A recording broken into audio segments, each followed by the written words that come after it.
Fade in on Harbor Vale, a sleepy town in coastal Maine. Its residents continually harrowed by an unyielding mist that intrudes from the Atlantic.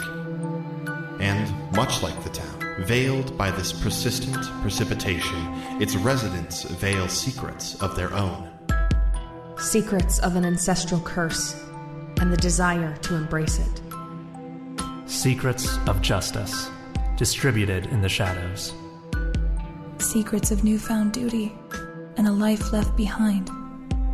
Secrets of bestial instinct, clawing its way to the surface. And as we cast our eyes towards these silent secrets, we shall delve even deeper into what truly transpires down by the bay.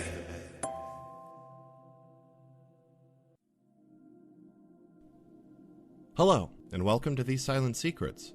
My name is Zach, and I will be your MC. Where last we left off, our terrific teens, after school letting out, headed out into whatever the evening had to offer. Isla had a bit of a spooky encounter, Kanan and Jason headed off to their respective homes, and Avery bought some time to make her grandma wait a little longer before going home to have an important conversation.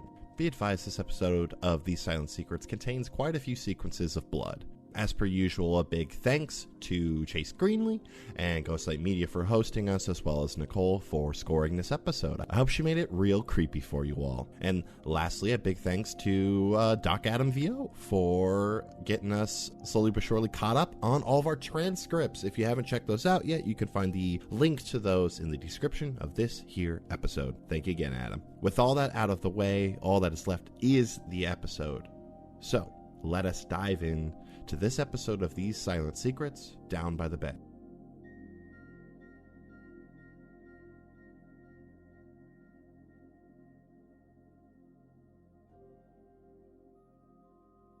Fantastic. Hey Avery. What?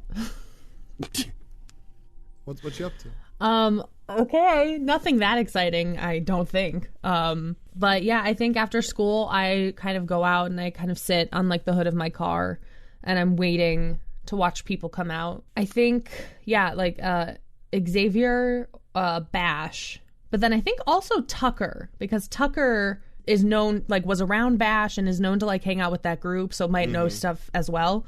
So any of those three I'm looking out for. You see Xavier come out heading for his car. You see Bash. You don't see Tucker, however. Okay. Yeah, I'll go up to Xavier because he's the first one. So you go over to Xavier Cipriano. You hear the wick wick of the car. That would have happened when he locked the door, right? Yeah. Never mind. You just hear him. You just see him hit a button on a remote with no sound effect involved. Xavier, hey, do you have a second? Yeah, what's up? I learned some pretty distressing news earlier that, there is a rumor going around that I sell drugs out of my office. Oh yeah, I've heard that. I just heard his weed, though. You haven't happened to spread it to anyone, have you? I mean, like, someone was like, hey, do you have a hookup? And I was like, I heard that Avery might be selling weed, but, like, that was about it. I'm gonna need you to stop doing that. Yes, yeah. And not because I'm worried about getting caught. It's because it's decidedly not true. And I have a reputation here at the school that people can come to me when they need advice, not a high. Well, yeah, I mean, cannabis has been proven to, reduce, the symptoms of anxiety and stuff. No, right, yeah, but with its assistance, my job would be less important. Trust me, I don't need any help making it feel like my job is less important right now. Just please stop spreading that around and tell others that it's not true. Yeah, okay. Thank you. Yeah. Yeah, okay. Yeah, that's it. Have a great day. Yep. You're in front of my car. Yeah, I'm going. Oh, okay. And yeah, I go away. Awesome. Are you going anywhere else? By the time I'm probably finished with that conversation, Bash is probably gone, so I'll save him for another day. Okay. And yeah, I'll go to fly home, but I do want to make my grandma wait a while, so I'll make a couple laps over Harpervale. Okay. You don't want me to roll snake eyes? All right, so Kanan. What are you doing to me? What are you doing? So, Kanan. That's me. That's you. So you are heading home, yes? Yes. Awesome. So you're heading home, and you got some homework to do. Yes. Awesome. You sit down, and you're doing homework for a while when your phone begins to ring. The caller ID reads unknown caller.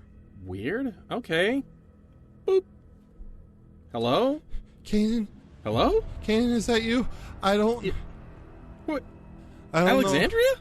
You hear a shuffle of the phone. You hear 301 Kellerson. And click. Kanan pockets the phone, bounding down the stairs, and... Are my parents home? Your mom is at this point. I don't think your father is. Mom, I need a ride. Let's go. And I, grab the keys off of the hook, and I'm running out to the car. Okay. What's up? And she follows after you. I just, toss her the keys. I'm like, 301 Kellerson, let's go. Okay. Jeez. And she gets in and turns on the car. What kind of car does your mom drive? What kind of car does my mom drive? I feel like my mom drives... She doesn't seem like the normal mom-mobile type. No. I feel like she drives, one of those first crossover SUVs that came out. Like a Subaru Crosstrek or something. Oh, shit. Your mom would be a Subaru chick. Yeah. Nice. Yeah, you get in the Subaru, and you take off. So Subaru. Anyway, so you take off to the address. It appears to be a pretty run-down, warehouse, near, the docks. Mm-hmm. Unassuming. No light, nothing really coming from inside. While we're on our way there, so just to clarify, I did for sure recognize that as Alexandria's voice, right? Yes. Okay. Kanan is going to roll to keep their cool. Totally fair. Also, for your edification, you did not recognize the other voice. Okay, that was going to be my next question. It's not one that you have heard. Okay. And roll to keep my cool. That's cold, I believe. Boy. Fail. Your shit is not good. Your shit is not cool at all. I think this translates less you're freaked out, and you're full Rambo. You're not thinking about what you're doing. All there is getting this done. Yeah. While we're driving there, I'm freaking out, and I'm also mad as shit. And as we pull up to this place, I'm going to turn to my mom, and speaking to my mom like I've never spoken to her before, I'm just like, hey, some shit is going to go down, and I need you to back me up, because whoever's in there is getting fucked up. And then I step out of the car. I don't think I've ever been more proud of you. And she gets out of the car. That is amazing. And she gets out of the car, as she's getting out, she's fucking stretching, she's like, yeah, you should really limber up, kid. All right, let's go. And I kind of still take her advice, but I'm running forward, but doing the arm behind the shoulder nice thing. So you're gonna tell me what the hell is happening, or are we just kind of going for it? The girl that I was going on a date with this Saturday, I got a call. There was an unknown number. I don't know who it was from. I answered the phone. It was Alexandria on the phone. At least I'm pretty sure it was her, but I'm not sure. So I think it was her, but then another voice came on the line, and they just told me this address, and so that's when I came and got you, and I told you we had to go. So let's go. That's a lot of words really fast. All right, let's go, kid. And is there just a door or Yeah, no, you sort of make your way around. There's the big sort of sliding doors. One of them is cracked just enough to kind of get through. Okay. And just one arm. Boom, you throw that shit. I'm not going to make you roll anything for it. You just fucking... There's the warehouse itself echoes just... And your first steps in, you're not seeing anything. It's a big building. You've got some ground to cover, probably. So what are you doing? When I get in, I'm going to... If I don't see anything immediately, I'm going to try and... I'm going to try and heighten senses. Okay. And see if I can... I'll roll first and see what happens. 9, partial success. 9, partial success. So ask one question from below and take one forward. Okay, so what I was going to ask, it's not on the list below, because I'm specifically not looking for a threat. Okay. I'm trying to sniff out Alexandria. Awesome. I feel like I would have her scent well enough at this point. Mm-hmm. Yeah, no, definitely. Yeah, we'll call it that. So you're going to have one forward in finding her, and you've definitely got a trail of her coming in. I will say, since that's what you're looking for, You also pick up, for the briefest moment this morning, when you were leaving for school, you caught the faint remnant of a scent around your home, if you remember from last session. I do. You're smelling that here. Okay. And that even more, just like hair on edge, like muscles tight and tense, and like eyes peeled. Like, you know when you see like a dog or a wolf that's like really freaked out and their eyes are wide, like nostrils are flaring, like trying to take in as much information. The lip almost tucks back. Yeah, that's Kanan right now. Fuck yeah. But I am mostly focused on following the scent to Alexandria. I've clocked that other scent, but Alexandria is the priority. Do you communicate any of this to your mother? I tell her I smell Alexandria. Something else is here. I don't know what. Do you want me to find it? Yes. You haven't seen your mother turn in... have you ever seen your mother turn?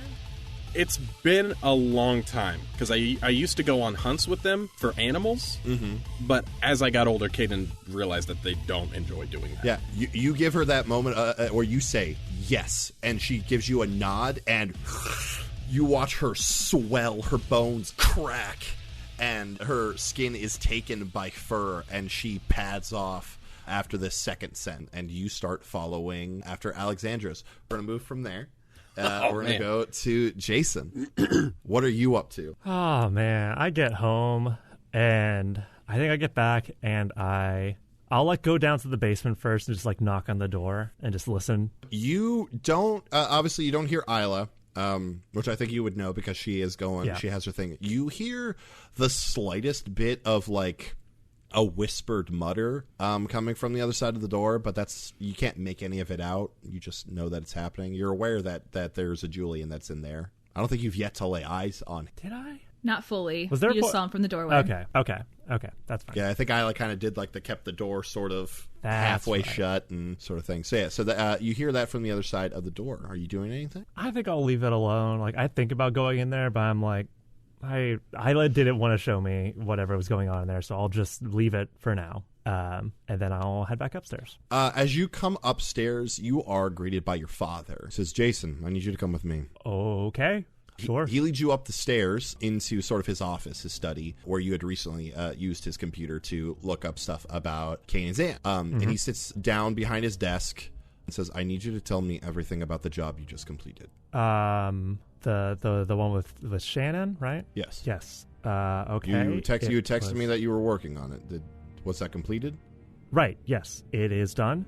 I found her at the Lucky Clover Grocery Mart in Jacobsville, and she like ran off, but I caught up to her and finished the job. What did her file say leading up to you executing the job?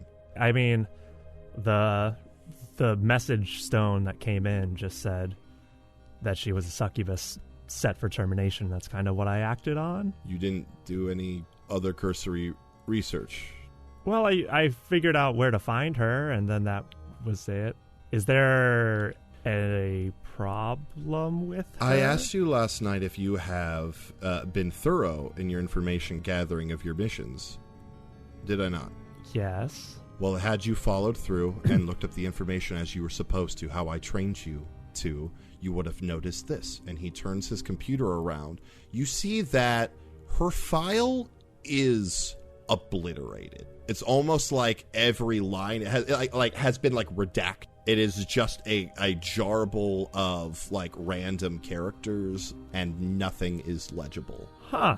That's never happened before. My thoughts exactly, which is concerning. How does this even happen? Like, who has access to this system that would be able to do this? My thoughts exactly. And he gets up and he sort of walks around his office. There is a lamp that is on in the corner of his study that he goes and he picks it up and he puts it into a drawer in one of the tables. I don't think things are running the way they should, son. At the end of the day, that target I don't believe should have been your target. However, had you done the work as you were supposed to, this could have been brought to our attention earlier, and an innocent person may not have needed to die. Now we're going to clean this up.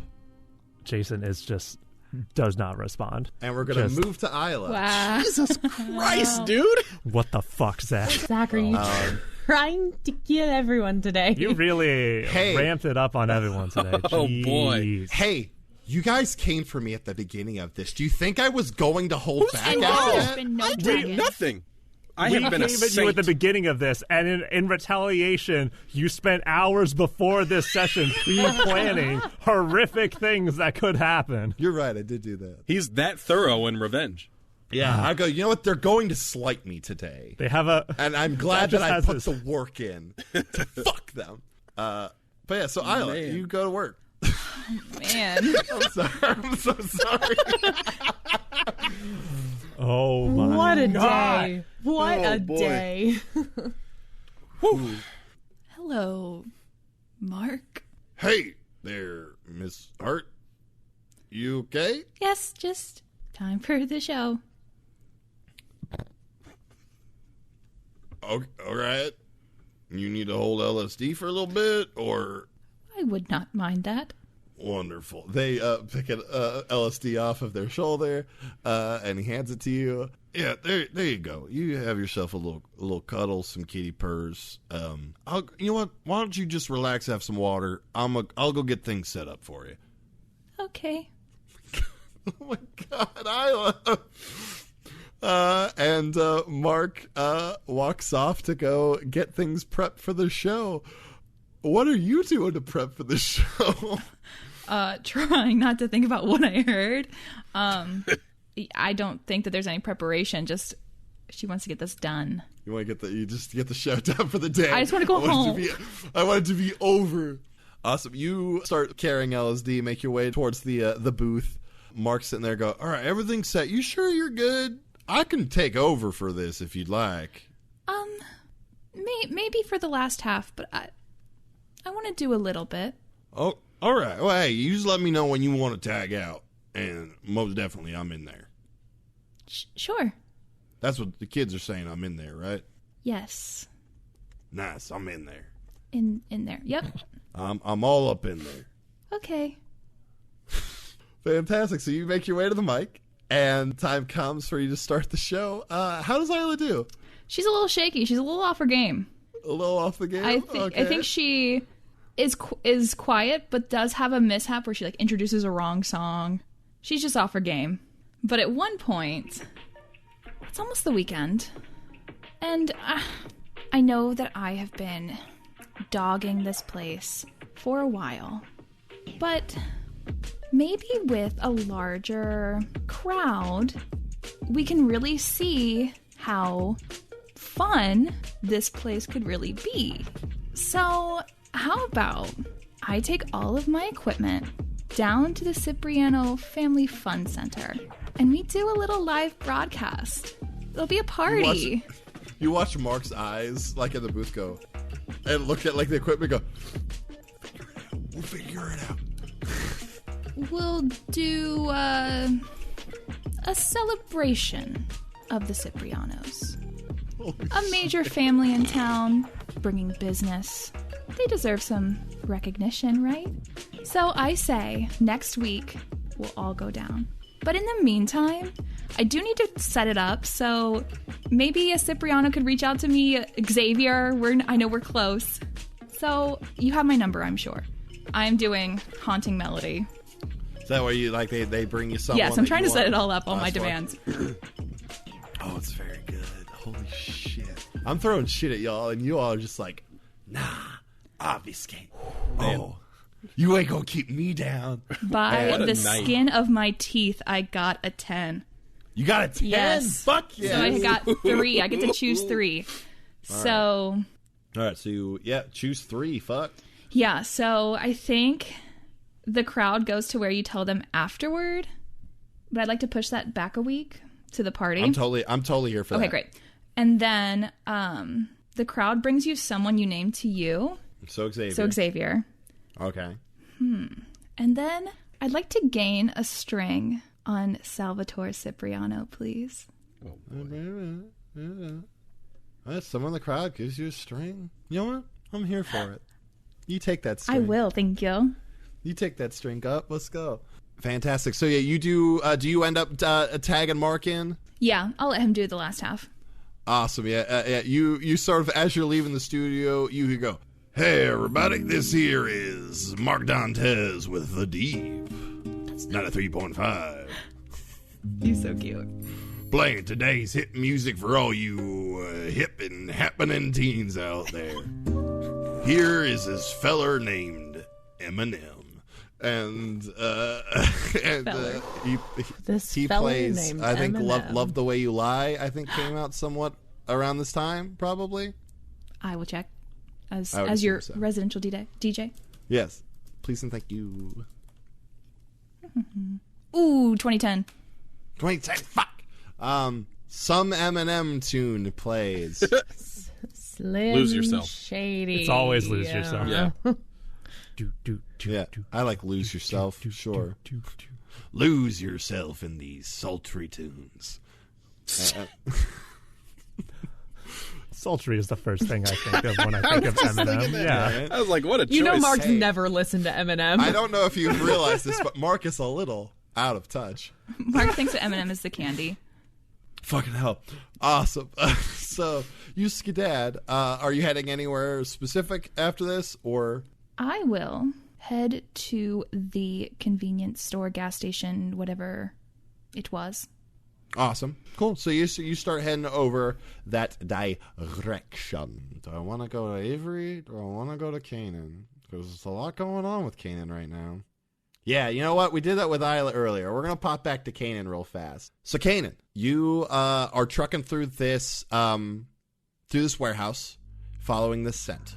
You come into a room. There's another sort of one of those big sliding doors that you easily sort of handle out of the way. And you see a figure in a chair, hands tied behind the back, and a bag over their head, wearing the clothes that you saw Alexandria in earlier today. Beeline, straight to her. Awesome. So you run up towards the figure, take the bag off the head. Mm-hmm. You see Alexandria, like, cheeks stained with tears, hair kind of all over the place. Kanan, oh my God, what is going on? I don't know. It's gonna be okay. I'm here. My mom's here to help us as well. Gonna get you out of here, okay? And then I'm gonna try and, I don't know if this is a thing I can do. Can I, like, one claw to, like, cut the rope? Oh, definitely. I have no problem. Yeah, you sort of flick the one out and rake it through the ropes that are behind her hands, and she's free, and she gets up and gives you just a huge hug. Yeah, I give her a huge squeeze back too, almost to the point of, like, somewhat relief to, like, forgetting where I am, like, oh, good, but kind of, like, come back to my senses, like, oh, we're not out of the woods yet, and I'm immediately going to look for, like, a window or something or another door to escape out of. So your head starts to go around. Alexandria is still clinging to the front of you. You're feeling this tight hug, this moment of relief as you've got this person that you came here to try and take care of. Mm-hmm. And it's nice, and you feel reassured, and then you feel a burn. I feel it, like, from her. You're feeling it in your gut. I immediately, like, that you have felt only once in your entire life. Your family has an archaic tradition.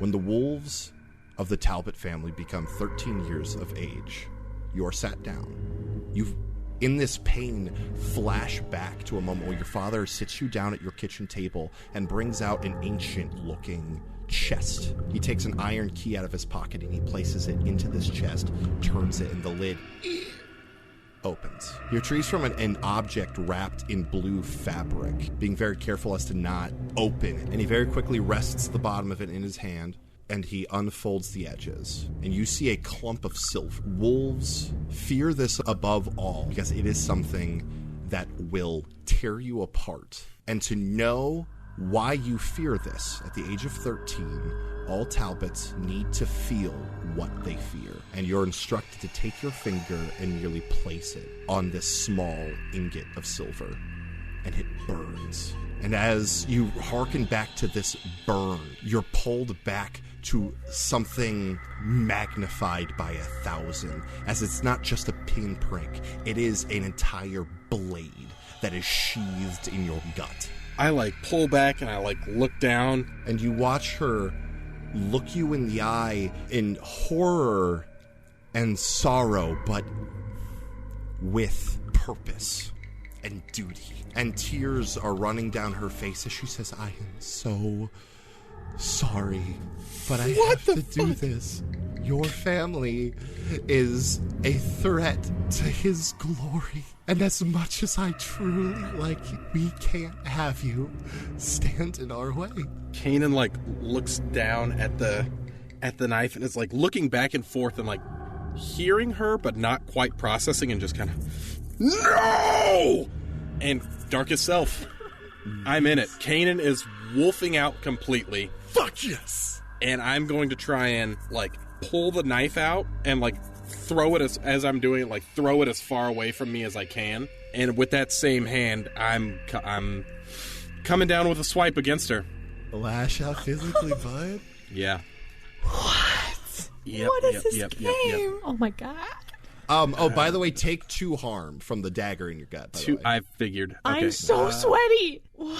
Man. It's a sweaty game. Zach said Monster Hearts. Hey, No joke. Look, I was saying this to Kanan, I called you Kanan, to Marcus before the game began. This week, both my MCs turned up the heat on me so much. And I was like, I've got to bring the heat. So I did. 15.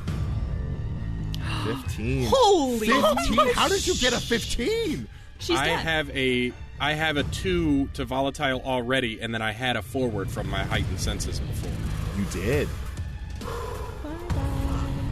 15. God damn.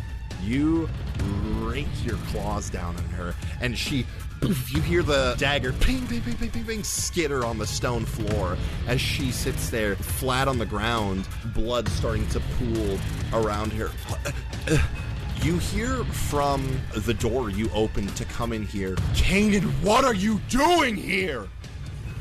And you turn around to see your aunt standing, and she says, you can't be here right now. What did you do? I swear I didn't do anything. Just listen to me, okay? And you look at your aunt and you see in her eyes not the arrogance and the predatory look you saw in her before, but instead you see fear. Like ghosts from decades have finally caught up to her. And she goes, this town isn't what it seems. People like your friend on the ground there, we need to go. And I promise I will tell you everything, but we need to go. Is it just you here? Please tell me it's just you here. And Kanan, like, still wolfed out, is breathing real heavy. Mom's here too. And Kanan, like, looks down at the body, looks up at her. It's not a body yet. She's still bleeding, and she's still breathing. Shallowly, but she's still alive. Kanan, like, drops to all fours and, like, gets right in her ear, assuming she can still hear me, and says, I'm gonna let you go this time, because I truly cared for you. But if I ever see you again, I will be the last thing you see. And then I bound off. Awesome. You bound off, and you leave Alexandria bleeding on the ground. Okay. So you bound off towards your mother. As you start going, your aunt is in close tow behind you. We're going to move on. Avery.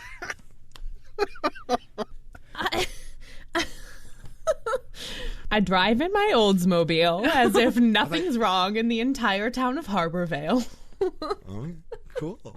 So you drive. No, I'm actually flying. All right, cool. But the sentence is still there. Yeah, I go home. All right, so you go home.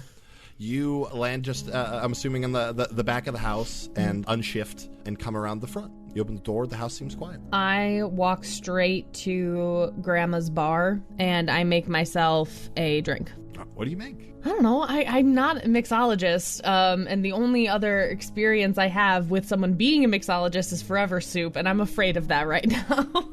that would not be me pursuing what I want.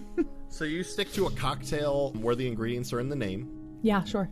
Something like a gin and tonic, or like a rum and Coke. Yeah, that. I don't think your grandma's gonna have Coke on her little bar, but No. you make something simple. Okay. And then, yeah, I'll just go looking for Granny. So you start walking up the stairs. You hear a thud coming from the attic above you. As you get to the top, you notice that the collapsible stair that would lead up to your attic is unfurled. I'll try to climb it with my glass. Yeah, So it's not that hard. okay. It's not super steep. It's a thing that you can like sort of one hand and step up. Cool, yeah, so I'm climbing up to this attic where nothing bad has happened or will happen. Yeah, that. Awesome. So you walk upstairs, and within a few moments of getting, your grandmother is on the floor. I'm sprinting forward, a drink on the ground. It's Awesome. You hear the of glass hitting the old floorboards of the attic. You get to your grandmother. She is alive. She is unconscious. And you notice sort of through her clothes, it looks like a barb is stuck into one of her shoulders. Grandma, can you hear me? Grandma, it's me. I'm here. Are you okay? Avery, What happened? it's still here. You hear between the boxes and the furniture that is in your attic. Okay. What sounds like hard, pointed feet striking wood in quick succession. I turn to try and like seize anything. You see, as the light in here, it only breaks through. Have you ever seen like an old house where like it doesn't have a window in the attic, but it's like that board with like the slats in it? So there are just small segments, beams of light that are coming through this sort of slotted board that you catch what looks like small chitinous legs sort of sitting there. One kind of clicks against the floor. I will say right off the back for Nicole, not spider legs. Thank you. Not spider chitinous, not the No, sort I of hear ya. fleshy exoskeleton. Almost like a crab's legs or something along those lines. Very crustaceous. But you don't see the form of it, just sort of the legs that are standing there, one sort of clicking against the wood of the attic. Get out of here. I can't. No, not you. It. Shut up, Grandma! Lobster with a gun. You only hear what sounds like it's a high pitched, almost trill, kind of like a dolphin or an orca. That sort of like high frequency. That's like a very quick repeat. Like between that and like sort of Perry the platypus is like, you know what I'm talking about? That sort of Thank sound. you for That's taking all you of the hear. fear out of this moment. Perry the platypus. I can't do the sound because I can't hold my tongue. But anyway, you say get out and you don't hear anything. You just hear the. I'm not going to ask you again. I can hurt you, and I will. Get out of my house. You hear as this thing begins to reveal itself from behind whatever furniture piece it was. You see this horrid amalgamation of sea life. Its legs, crustaceous, as you sort of got a glimpse of, crab-like, meeting almost like a turtle-esque body, but not quite. Its tail long, eel-like. Its head almost a full cuttlefish, and it just sits at you, looking sort of bearing down, waiting to strike prey. You do not belong here. And I'm going to use Nevermore. Okay. I am going to lash out physically, but to confront someone with a nightmare. Okay. And this is a great time to point out that my last advancement, I took the move Bust of Pallas, which lets me use Dark and Volatile interchangeably. Ooh, there you go. Ooh. You a dog. I am a dark bitch, so I'm going to use Dark here to try and confront this mother frickin' fracker with a nightmare. And I hope it works. No! You've gotta be kidding me! Did you fail? Oh, boy. Okay, well, there's a fail condition on this. Shit. Awesome. There is a fail condition. Give me a moment. So, Nevermore. Let's see. So, on failure, you accidentally show them your own nightmare, and they get a string on you.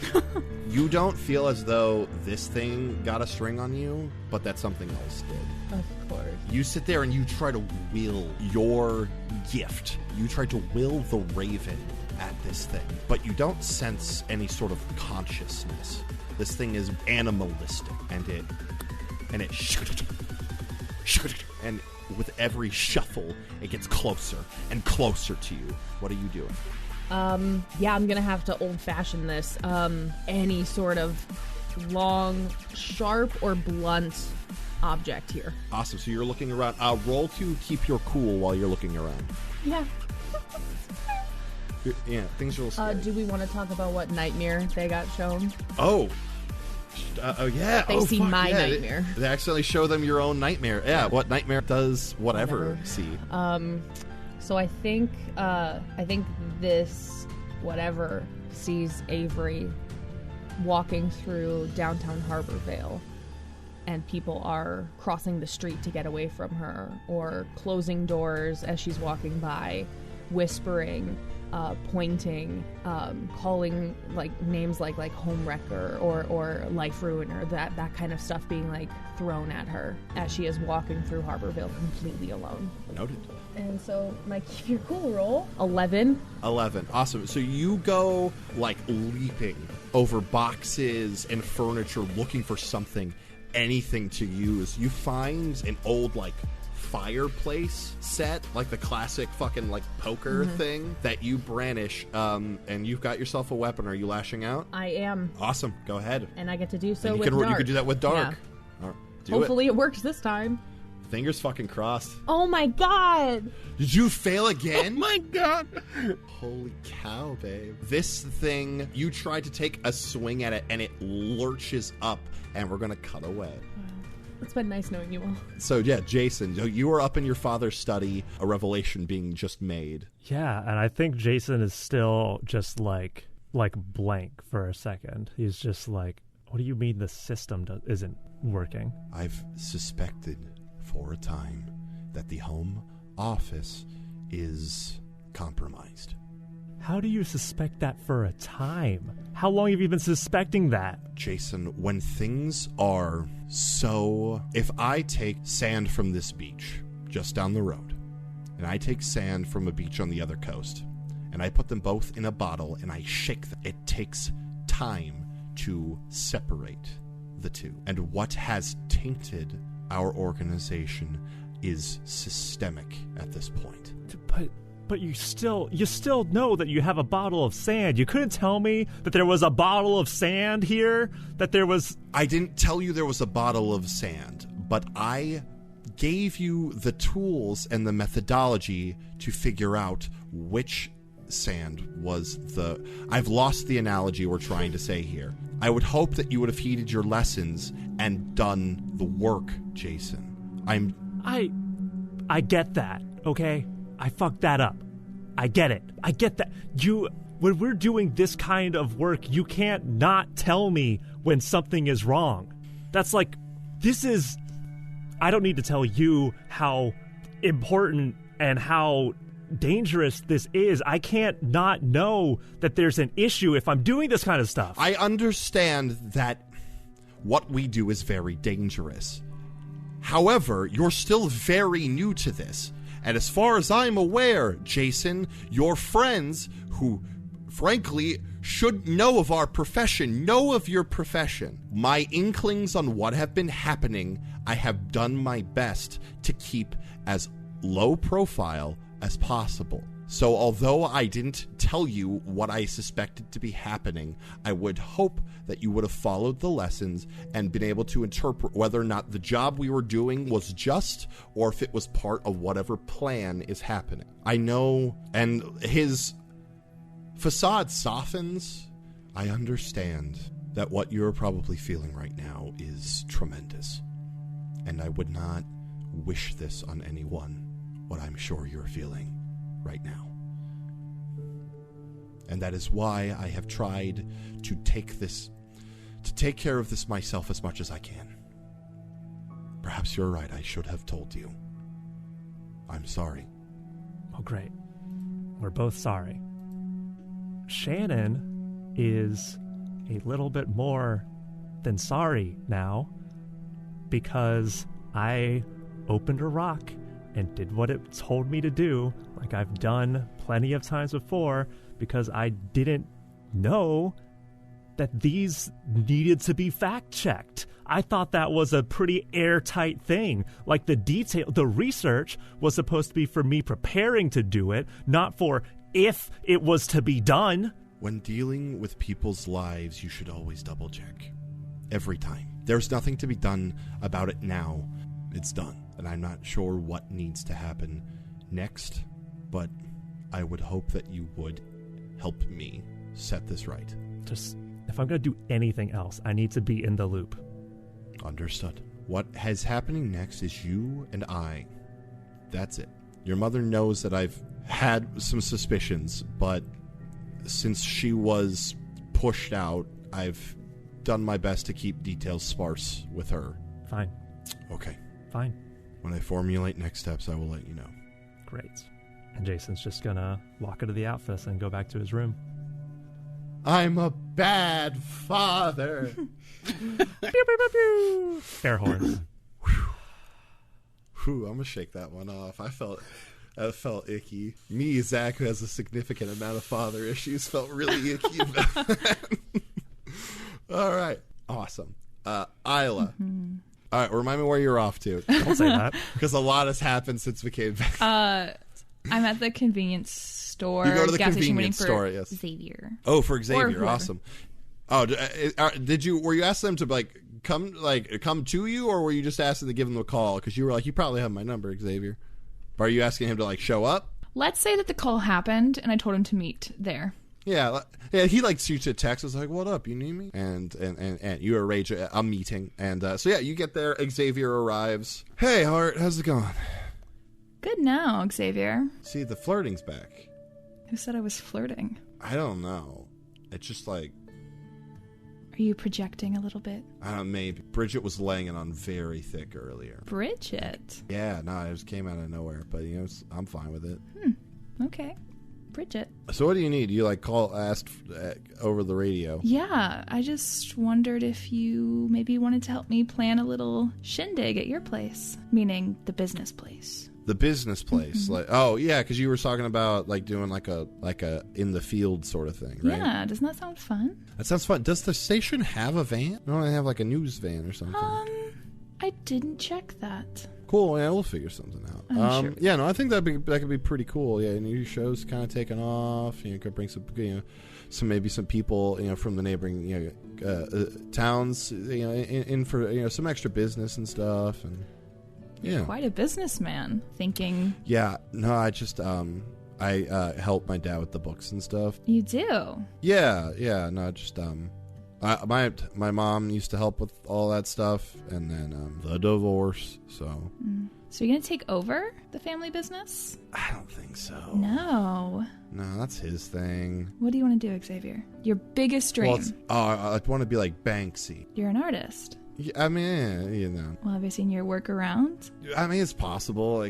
Have you seen the billboard on 73rd? I have. That's quite impressive. Yeah. I've been really working on it. Yeah. Are you busy tonight? No. Well, we are at a store. I'm sure we could find some spray paint or something, your artistic medium. Oh yeah, definitely. Yeah. You want to go tag it? Sure. Yeah. Let's paint this town red, Xavier. I'm sitting here curious. I'm like, is this a turn on? Or I mean, we're not gonna screw right in the middle of this. But yeah, we can turn on. Oh, all right, roll the turn on. Fuck yeah. A 9. A 9. Awesome. So he chooses to either give you a strength. Yeah, he's gonna you really talk him into it. He's just gonna promise you something that he thinks you want, and that is to see a professional tagger in his prime. So he loads up one of those little grocery dollies. Not the dolly, the little bag, the basket guy. That's the word. Fucking hell. And with some spray paint cans, and you go to literally paint the town. Yeah, I picture the montage of us wreaking havoc in the convenience store, but really cutely. Oh yeah, Kai's like, "Come on, guys! Can we please just move this?" Kai's is a little hiccup. I've realized you just gestured to all of me. And yeah, you take off to go and spray paint some shit. I love that. In the midst of, I just saw a monster. Let's go spray paint some shit. Oh, God. Maybe the monster will make an appearance. I don't know. Who knows? Awesome. Let's spray paint the sewers. You go first. So Now that you mention it. So you take off with Xavier. Kanan, so you're a wolf. Your mom's a wolf. You're hunting someone. Your aunt is right behind you. And your kind of girlfriend is bleeding out in the room behind you. Former. It's definitely the blade to the gut was definitely the terms of the breakup. Yeah. That's a deal breaker. It's for kind me. of a deal breaker. It's stabbing me in the gut with a silver blade. Yeah. Yeah. That makes sense. But I am sniffing out that other scent though. Awesome. Yeah. Well, you rolled me heightened senses one more time. I will do that. 6. That's a big fail. Yeah. Yeah. I'm flustered. Yeah, you're a little flustered. You kind of get a little turned around, just sort of in the buildings for a bit. So yeah, mark experience there. I think after a bit, with the fail, it takes you a while to figure out where they're at. So much so that when you walk in, you see a figure who is standing over your mom with a crossbow. I'm no thought running straight at him. Roll the lash out physically. Yeah, I'm rolling straight at this fuck. Boy. I'm sorry, I forgot what I rolled at. That is volatile. Volatile, that's what I thought. Okay. 9, partial success. That is a partial success. So on a 7-9, you harm them, but you choose one. They learn something about your true nature and gain a string on you. The MC decides how bad the harm turns out, or you become your darkest self. You're already your darkest self, so you can't really get there. Yeah. So which of the two? It was string, and what was the other thing? So they learn something about your true nature, and they gain a string on you, or you let me decide how badly the harm turns out. I will let you decide. That's a dangerous option. I know. I know. After tonight? I know. But we got to keep it feral. Hey, I feel like I broke your heart. I'll be nice. So you go charging in, and you leap, and you... mid-air, you grab the front of his shirt, and the claws just sink in. Like you're trying to tackle him almost, just to get him away from your mom, but you forget you have fucking claws in and you just tear out the base of his clavicle and take him down. He is gurgling as blood is just pouring from the front of this man. Kanan realizes that that's not what they meant to do, but is just cool with it. This guy literally just stands over this guy blood on his hands, and he's just licks his fingers, the blood off, and just goes, "Don't you touch my family." And then I spit his own blood in his fucking face. He's trying to put pressure on the wound long enough, and he looks at you and he's smiling. He says, "Your time will come. Peace be unto him."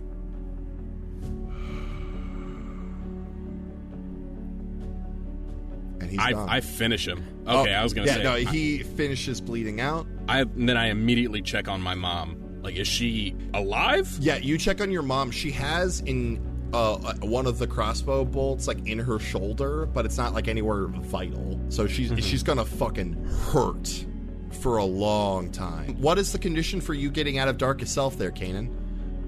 Condition for me getting out of Darkest Self is I either, if I hurt someone I really care about, or sunrise. There you go. All right, you're fine. You're still all wolfed out. So yeah, your mom is fine. Is sitting there wolfed out. You watch your aunt come up and just goes, "I know this is gonna hurt, babe," and just yanks it. You hear your mom let out a roar like nothing you have ever heard before, and you're in the room. Your mom, an open wound on her shoulder, but she'll be fine. You got to get a little something on there because of the silver that was probably also on the crossbow tips. I'm gonna rip that guy's own jacket or shirt or whatever and try to fashion my mom a makeshift, a bind/makeshift. Yeah, he's sling. got a leather jacket on. You just tear one of the sleeves off, And yeah, you wrap that around sort of the top of your mom's shoulder and kind of bind it. I look at my aunt and I'm like, help me get her out of here. We're parked out front. I got somewhere we can go. They can take care of this. And I like fish in my mom's pocket for the keys. Awesome. Toss them to my aunt, and then I'm like kind of trying to shoulder pick up my mom. She takes the other arm and helps you out to the car. There's a couple werewolves walking to the afternoon sun, and she drives you off. Avery, you attempted to lash out at this thing, and it sprung up to you. This cuttlefish mouth, like as it opens, you see just along the like almost tentacles of this thing's mouth are just serrated teeth as it clings to your arm for a moment, but you manage to flick it off before whatever barb that it lays in your grandmother's shoulder ends up hitting you as well. What are you doing? So it's still on my arm. Yeah, you managed to flick it off. Okay. And as it comes off, it sort of rips a little bit. So take a point of harm for me. So your arm's got some long sort of dragged cuts. Remember my really bad trait of not healing harm? Yeah. Okay. Didn't you heal it? Healed 2, and I took another one since then because of blood draws. Oh, fuck, and yeah. I also just took another just now, so I'm at 3. In Darkest Self. That's not good. I forgot you're in Darkest Self. Bye. Okay, so here's what Avery does right now. Okay. I take this fire poker, and I'm not really going for like a full-on kill shot, I guess, here, but more so just to discombobulate it a little bit so that I can get like a solid look at it, because I'm gonna try and reach out to whatever is beyond it. Okay. And I want to use Quoth. And so I kind of take this fire poker and I'm just trying to get it to look up at me, so maybe coming up from under its chin area, and just try to get it to whatever eyes it has to look at me. Yeah. On the side of this sort of cuttlefish head, you see 2 just bulbous eyes. So I try to push that up a little bit, and I just look. I'm trying so hard to look past this creature, into whatever I felt take that string, and I just go, what are you afraid of? And I would like everyone to know here and at home that I have switched my dice. I am rolling with different dice now. So, fingers crossed, everyone. That is an 11. An 11. So you're trying to ask whatever got the string on you moments ago what it's afraid of? I'm not asking this creature, because I know this creature isn't in charge. I am looking through this creature's eyes to whatever is looking at me. So are you like fear as in the all consuming fear, or more are you trying to glean how best to kill the thing that's trying to kill you right now? No, I 100% want to know what's after me and how I can stop them. The beyond the creature. The creature, I'm gonna have to figure it out as we go. But awesome. You reach out to it, and you sort of, your vision almost through the eyes of this thing down this strange tunnel of writhing energy almost into it's this almost a vacuumous space, I guess. I'm trying to think of the best way to describe it. It's dark and it's cold and it's wet. Very the space that 11 goes to in Stranger Things. And you get a glimpse of yourself. It's you, and it's very much sort of like Avatar: The Last Airbender, where it's you, and it's your grandma, and it's her grandma, and you watch this image of the Sullivan line as it just shrivels back and forth, back and back and back, every raven that has existed in your line. Okay. And you are back in this moment of fight or flight. I'm gonna take the fire poker that's kind of aimed at the chin area, and I'm gonna go for it, actually lash out this time and just try and jugular of this. You're going for it. Amalgamation, yeah. Hey, babe, you got this. Roll good. I hope so. I get to roll dark, and I'm rolling with my new dice, so fingers crossed. I can't even look, guys. 9. It's very good. That is a partial. So you deal harm. What is your decision? You are also in Darkest Self. So I am in Darkest Self. Remind me real quick. What I get to choose. They get a glimpse of your true nature, and they get a string on you, or you let me decide how badly the harm turns out. I'm gonna go with true nature because it would make Avery. Nothing would make Avery happier than for this person who's afraid of her to know what she's capable of. Wonderful. So that's another string. Yeah, that part's not as fun, but. And so you do this, and you watch this creature, not itself, but like almost by proxy, become frightened. And so you stick this thing into it, and it gets a glimpse of you, the true you, what lies behind the flesh itself, and it rips. It's like through... It like you've got this poker in the ground, and it tears its own flesh away to get out of this thing as it and blasts through that board that sits in the wall of your attic and is gone. I am immediately to Grandma. I leave the fire poker in the ground where it was, and I'm it's sitting there. And I am to Grandma. Grandma, we need to go now. I need to get you to the hospital now. Just call an ambulance. Right, we could do that. She reaches out for your hand. And one second.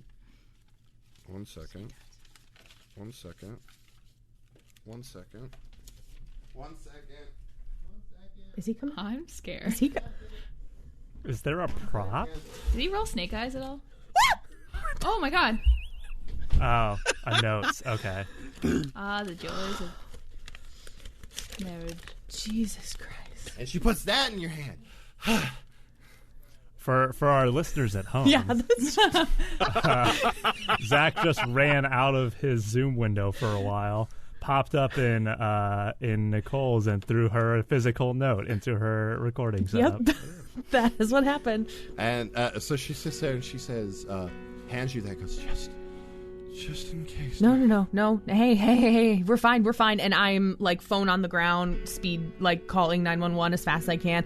And I'm like putting pressure on the wound where the barb thing is.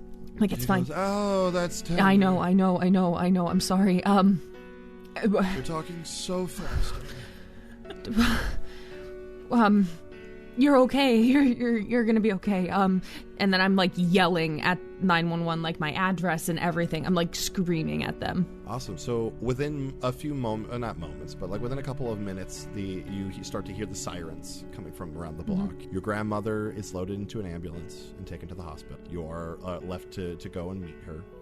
Across the town, Kanan, you and your aunt and your wounded mother jet via car down the street and stop outside of a familiar home, that of your friend Jason. Jason, you sit in your room, frustrated and scared and angry at your father, and you don't know what comes next. Isla, you sit there heading out into the night with the child of your greatest enemy, trying to lure him into a sense of familiarity, as to pull him in as a pawn in whatever game you're trying to play. And our camera pulls back and up, streaking through the thunder and rain above Harbor Vale, coming to a crawl on the beach.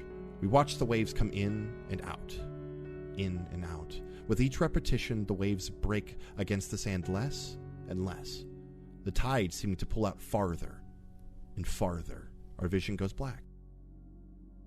Thank you so much for listening to this episode of These Silent Secrets. Like always, if you want to support the show, there are a bunch of ways to do that. One of the easiest ways is just to like, review, and subscribe to our show. It takes you a couple minutes, and it does a large help in boosting our show, so we'd very much appreciate it. Another super easy way, tell a friend about us. You know, I yak my friends' ears off about the shit that I'm listening to all the time. Now, if you tell a whole bunch of friends about us, we can make a fantastic fan chorus, and then we can sing some big operatic tunes that then Nicole can record and use in the show. You know, it's a bit of a pipe dream, but I think that we can do it, gang. Just, you know, if we put our minds to it. Furthermore, if you want to support the show financially, you can check us out on Patreon at patreon.com/ghostlightmedia. There you can subscribe to us monthly at a bunch of different tiers, get some awesome rewards for yourself, like being able to chat with us in a private Discord server, all the way up to an awesome exclusive mug club. And you can also check out our merch store at tpublic.com/stores/ghostlight.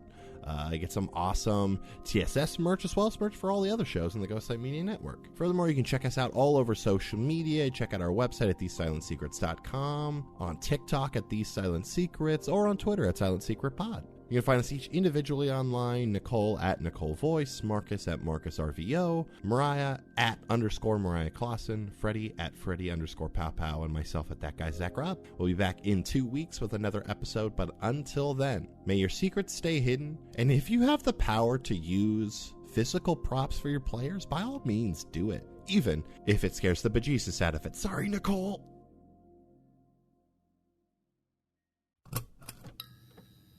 This has been a Ghostlight Media production.